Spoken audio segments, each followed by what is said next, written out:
নমস্কার, আমার গল্প পাঠ আসরে আপনাকে স্বাগত জানাচ্ছি। পড়ে শোনাচ্ছি শরৎচন্দ্র চট্টোপাধ্যায়ের একটি ছোট গল্প ছবি।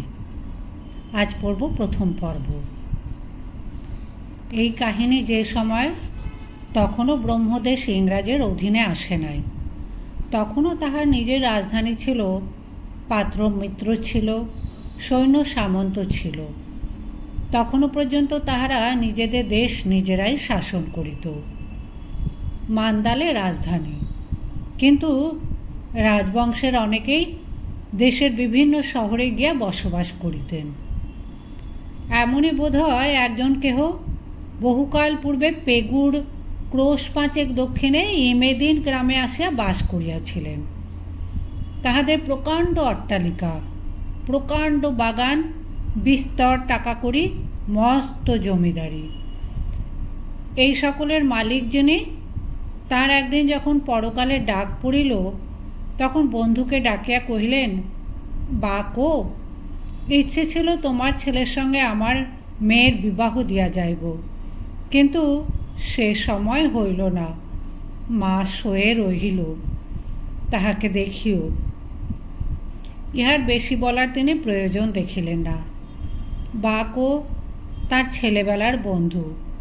একদিন তাহারও অনেক টাকার সম্পত্তি ছিল, শুধু ফয়ার মন্দির গড়াইয়া আর ভিক্ষু খাওয়াইয়া আজ কেবল সে সর্বশান্ত নয়, ঋণগ্রস্ত। তথাপি এই লোকটিকেই তাহার যথা সর্বস্বের সঙ্গে একমাত্র কন্যাকে নির্ভয় সঁপিয়া দিতে এই মুমূর্ষু লেশ মাত্র বাঁধিল না। বন্ধুকে চিনিয়া লইবার এত বড় সুযোগই তিনি এ জীবনে পাইয়াছিলেন, কিন্তু এ দায়িত্ব বাকোকে অধিক দিন বহন করিতে হইল না। তাহারও ওপারের সমন আসিয়া পৌঁছিল, এবং সেই মহামান্য পরোয়ানা মাথায় করিয়া বৃদ্ধ বৎসনা ঘুরিতেই যেখানের ভার সেখানেই ফেলিয়া রাখিয়া অজানার দিকে পাড়িয়ে দিলেন। এই ধর্মপ্রাণ দরিদ্র লোকটিকে গ্রামের লোক যত ভালোবাসিত, শ্রদ্ধা ভক্তি করিত, তেমনি প্রচণ্ড আগ্রহে তাহারা ইহার মৃত্যু উৎসব শুরু করিয়া দিল।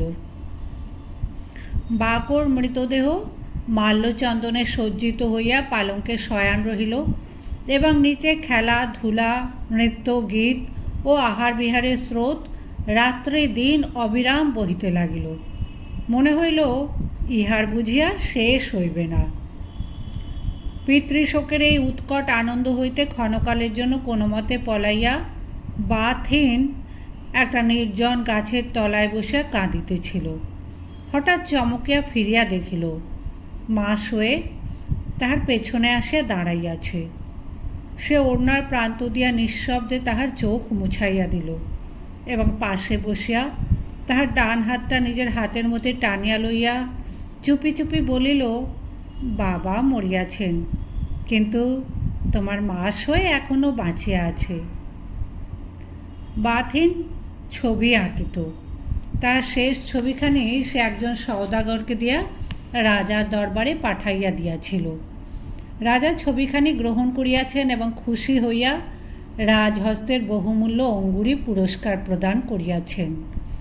আনন্দে মা শোয়ের চোখে জল আসিল। সে তাহার পাশে দাঁড়াইয়া মৃদুকণ্ঠে কহিল, বাথিন, জগতে তুমি সকলের বড় চিত্রকর হইবে। বাথিন হাসিল, কহিল, বাবার ঋণ বোধ হয় পরিশোধ করিতে পারিব। উত্তরাধিকার সূত্রে মা শোই তাহার একমাত্র মহাজন, তাই একথায় সে সকলের চেয়ে বেশি লজ্জা পাইল। বলিল, তুমি বারবার এমন করে খোঁটা দিলে আর আমি তোমার কাছে আসিব না। বাথিন চুপ করিয়া রহিল। কিন্তু ঋণের দায় পিতার মুক্তি হইবে না, এত বড় বিপত্তির কথা স্মরণ করিয়া তার সমস্ত অন্তরটা যেন শিহরিয়া উঠিল। বাথিনের পরিশ্রম আজকাল অত্যন্ত বাড়িয়াছে। জাতক হইতে একখানা নূতন ছবি আঁকিতেছিল, আর সারা দিন মুখ তুলিয়া চাহে নাই। মাস হয়ে প্রত্যহ যেমন আসিত, আজও তেমনই আসিয়াছিল। বাথিনের শোবার ঘর, বসিবার ঘর, ছবি আঁকিবার ঘর সমস্ত নিজের হাতে সাজাইয়া গুছাইয়া যাইত। চাকরদাসের ওপর এ কাজটির ভার দিতে তাহার কিছুতেই সাহস হইত না। সম্মুখে একখানা দর্পণ ছিল, তাহারই ওপর বাথিনের ছায়া পড়িয়াছিল।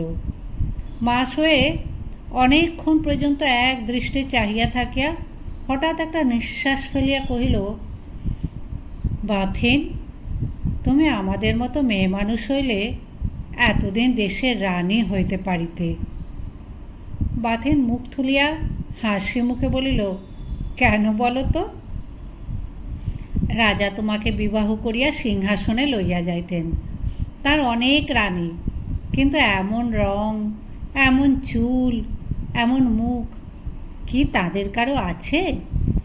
এই বলিয়া সে কাজে মন দিল। কিন্তু বাথিনের মনে পড়িতে লাগিল, মান্দালেতে সে যখন ছবি আঁকা শিখিতেছিল তখনও এমনি কথা তাহাকে মাঝে মাঝে শুনিতে হইত। তখন সে হাসিয়া কহিল, কিন্তু রূপ চুরি করার উপায় থাকিলে তুমি বোধহয় আমাকে ফাঁকি দিয়া এতদিনে রাজার বামে গিয়া বসিতে। মাস হয়ে এই অভিযোগের কোনো উত্তর দিল না, কেবল মনে মনে বলিল, তুমি নারীর মতো দুর্বল, নারীর মতো কোমল, তাহাদের মতো সুন্দর, তোমার রূপের সীমা নেই। এই রূপের কাছে সে আপনাকে বড় ছোট মনে করিত। বসন্তের প্রারম্ভে এই ইমেদিন গ্রামে প্রতি বৎসর অত্যন্ত সমারোহের সহিত ঘোড়দৌড় হইত। আজ সেই উপলক্ষে গ্রামান্তের মাঠে বহু জনসমাগম হইয়াছিল। মাস হয়ে ধীরে ধীরে বাথিনের পশ্চাতে আসিয়া দাঁড়াইল। সে এক মনে ছবি আঁকিতেছিল, তাই তাহার পদশব্দ শুনিতে পাইল না। মাস হয়ে কহিল, আমি আসিয়াছি, ফিরিয়া দেখো। বাথিন চকিত হইয়া ফিরিয়া চাহিল। বিস্মিত হইয়া জিজ্ঞাসা করিল, হঠাৎ এত সাজসজ্জা কিসের? বাহ, তোমার বুঝি মনে নাই আজ আমাদের ঘোড়দৌড়?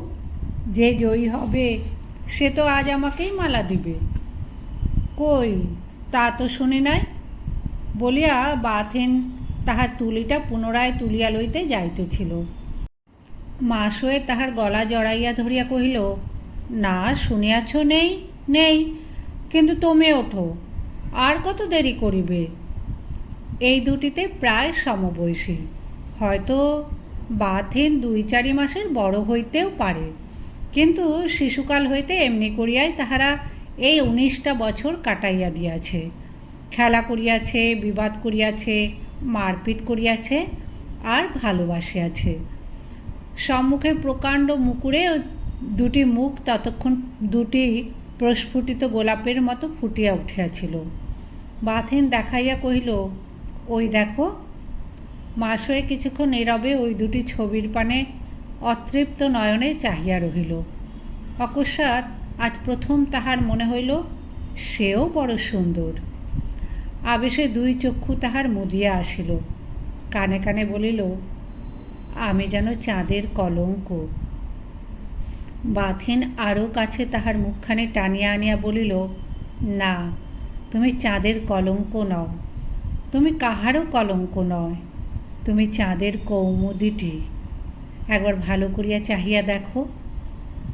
কিন্তু নয়ন মেলিতে মাস হয়ের সাহস হইল না। সে তেমনি 2 চক্ষু মুদিয়া রহিল। হয়তো এমনি করিয়াই বহুক্ষণ কাটিত, কিন্তু একটা প্রকাণ্ড নরনারীর দল নাচিয়া গাহিয়া সুমুখের পথ দিয়া উৎসবে যোগ দিতে চলিয়াছিল। মাস হয়ে ব্যস্ত হইয়া উঠিয়া দাঁড়াইয়া কহিল, চলো, সময় হইয়াছে। কিন্তু আমার যে একেবারে অসম্ভব মাস হয়ে। কেন? এই ছবিখানি 5 দিনে শেষ করিয়া দিব চুক্তি করিয়াছি। না দিলে সে মান্দালে চলিয়া যাইবে, সুতরাং ছবিও লইবে না, টাকাও দিবে না। টাকার উল্লেখে মাস হয়ে কষ্ট পাইত, লজ্জা বোধ করিত। রাগ করিয়া বলিল, কিন্তু তা বলিয়া তো তোমাকে এমন প্রাণপ্রাণ পরিশ্রম করিতে দিতে পারি না। বাথিন এ কথার কোনো উত্তর দিল না। পিতৃঋণ স্মরণ করিয়া তাহার মুখের উপর যে ম্লান ছায়া পড়িল তাহা আর একজনের দৃষ্টি এড়াইল না।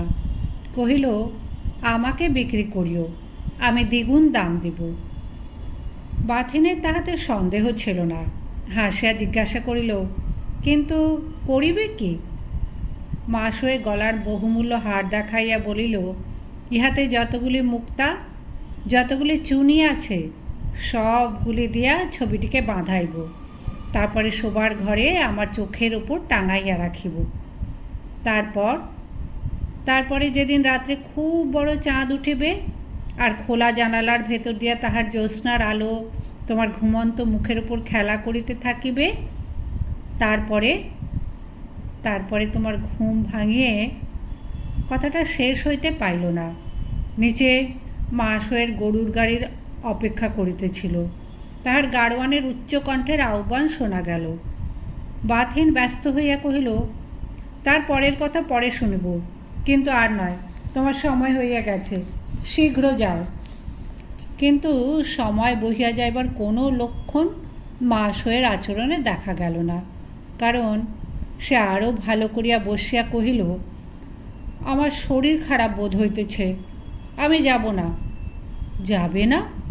কথা দিয়াছ, সকলে উদ্গ্রীব হইয়া তোমার প্রতীক্ষা করিতেছে, তা জানো?